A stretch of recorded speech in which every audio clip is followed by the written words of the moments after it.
tales.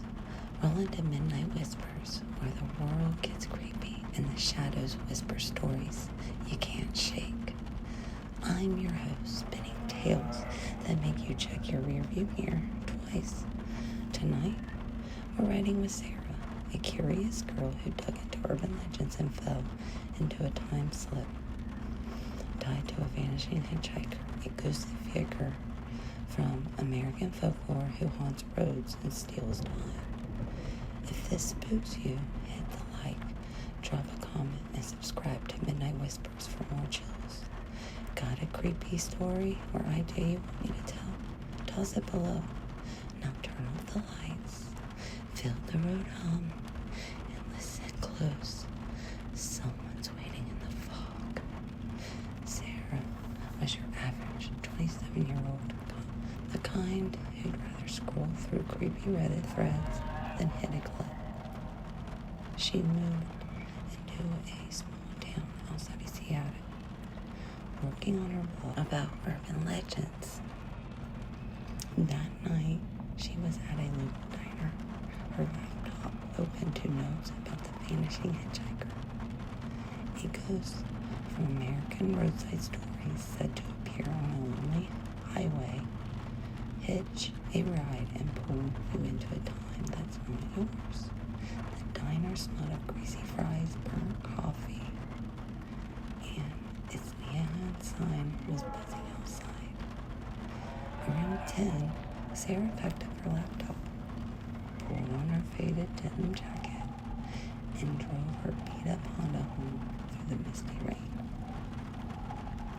She took her usual route, a winding back road by a dense forest where the trees looked like silent giants. The fog was thick, curling around her headlights like smoke.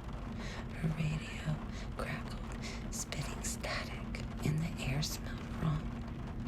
Not just pine, but something sour, like wet leather. Then it hit, a cold jolt, like driving into a wall of ice. The world flickered like a glitch on a screen. 1 second, Sarah was on the road, her headlights cutting through the fog. The next, the pavement was gone. The road was gravel, rough and uneven, rattling her car. The forest was denser.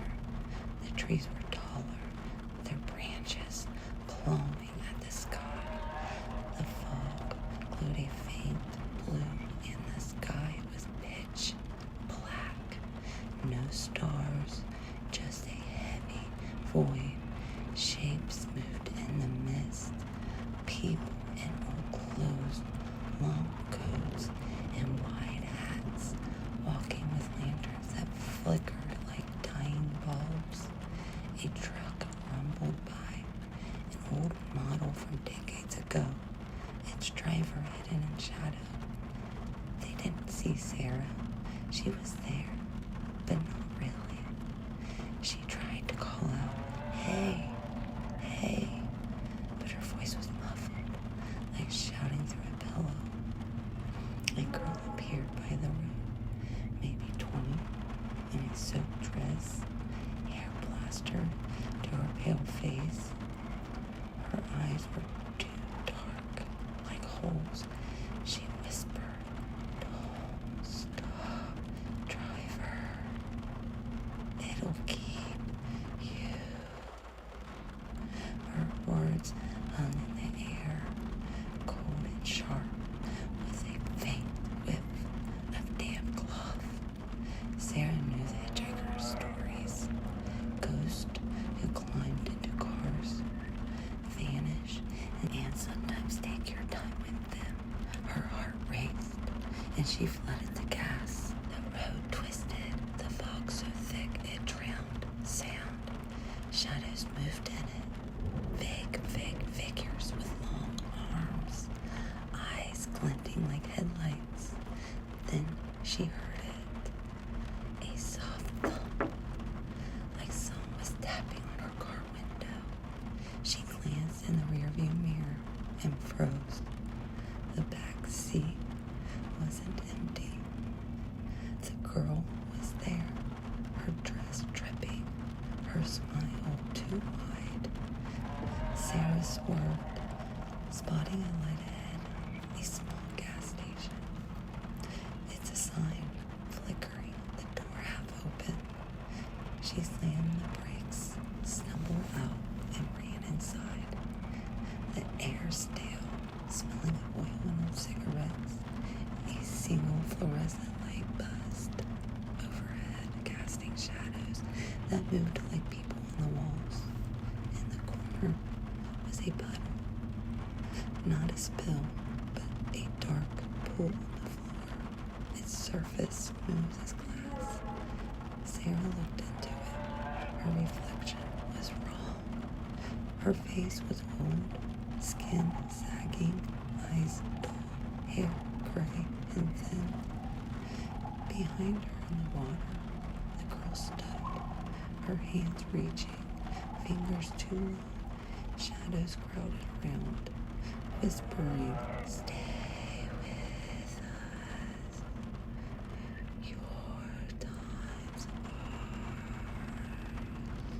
Sarah backed away, but the floor seemed to shake. The lights flickered out, and the whispers grew louder, like static in her head. Something cold touched her neck, like a wet hand. She heard the girl's voice, soft and rough. "You picked me up. Now you're mine." The fog outside swirled, glowing at the windows. Sarah bolted for the car, the whispers chasing her, the shadows, eyes glowing like brake lights. "Marked you." One hissed, voice like tires on gravel. The world spun, colors fading to black. Then snap! Sarah was back on the paved road, her car rattling, the force normal. Rain trapped her windshield steadily and real, but her neck burned, marked with a faint red smudge, like a thumbprint. Her phone was dead, but when she charged it later, it showed she'd lost 3 hours. Now Sarah can't sleep. She stays up, her blog forgotten, hearing soft taps on her windows like fingerprints on glass. She avoided mirrors, her reflections off, her eyes too dark, her face too thin. Last week she drove by the road at dusk. The fog was back, thicker, and in it, she saw her, the hitchhiker girl, standing by the trees, smiling too wide. She raised a hand, beckoning, her eyes glinting like headlights. People say time slips are just your mind messing up, too much coffee or not enough sleep. But the hitchhiker doesn't care if you believe. She marks you, waits for you to drive her road again. Sarah feels it every night. The tap on the glass, the pull of the fog. Next time, will she make it back? Shh. Hear that? The tap on your window. It's not just rain. She's waiting. That's where the road lets Sarah go. My spooked friends. But the hitchhiker's still out there. If her stories got you checking your mirrors, hit like, comment your chills, and subscribe to Midnight Whispers for more tales that haunt. Got a creepy idea or story for me? Drop it below. I'm listening. Till the next fog, drive fast.